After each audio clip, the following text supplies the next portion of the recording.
Hi, my name is Aaron, and this is my show, Re-Education. And today I'm going to talk about money. Is it infinite? Can you create infinite money?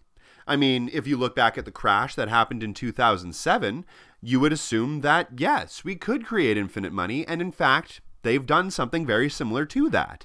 What we've seen since the crash in 2007 is the Fed, the Federal Reserve, basically printing out dollar bills and handing it to multinational corporations, big banks, and any company that deemed itself too big to fail, or else it would take the entire economy down with it.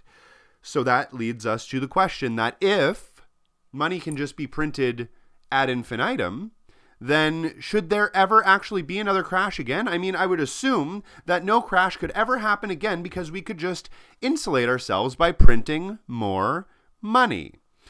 Well, this brings a whole host of problems. We didn't solve the problem back in 2007. All we did was basically take that problem and kind of shove it underneath the rug, sweep it underneath the carpet a little bit. We didn't actually solve any of the systemic issues that were behind the fall of 2007, the rampant poverty, the increased homelessness, the incredible amounts of debt that the government, that business, and that people are all under right now. All of these situations have not even come close to being fixed, and in fact, have gotten far worse. In fact, I believe that the percentage of billionaires has gone up quite a bit since 2007, and the amount of wealth inequality has only risen since that time, while the bottom 99% has continued to see stagnant wages and the continued automation and loss of all of their jobs. So clearly, there's a problem here. And being able to solve it by just printing more money is not the solution. What you end up doing is debasing your coinage. You see, back in history, back when we used to have our money based on a commodity, such as gold or silver, we would have a finite amount of money. It was strictly based on how much gold or silver there was. So if they printed more dollar bills, it would inevitably fracture that pie of gold into smaller slices. That meaning that each one of those dollar bills would be worth less gold. A very similar situation happened in ancient Rome, I believe, where they would cut corners off of their coins, and they would drop those little bits of those corners of the coins into a pot, and they would boil it down and they would turn it into more money.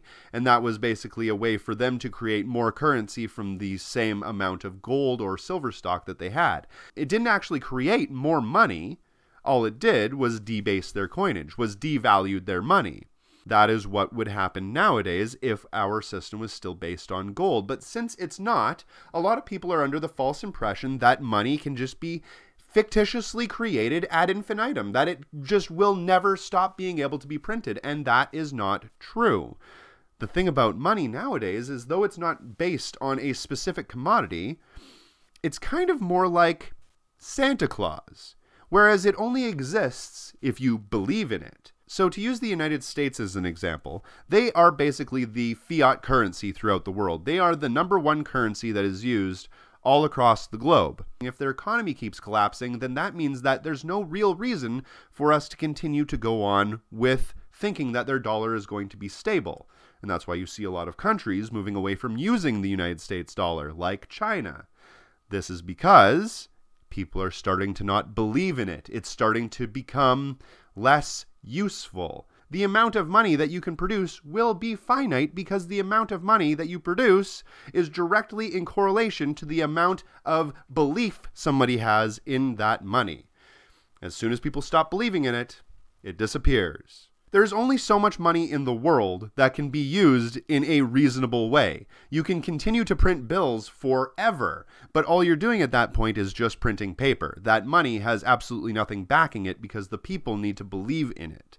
If the people don't believe in it, then it doesn't exist. My name is Aaron. This is my show, Re-Education. Thanks for watching.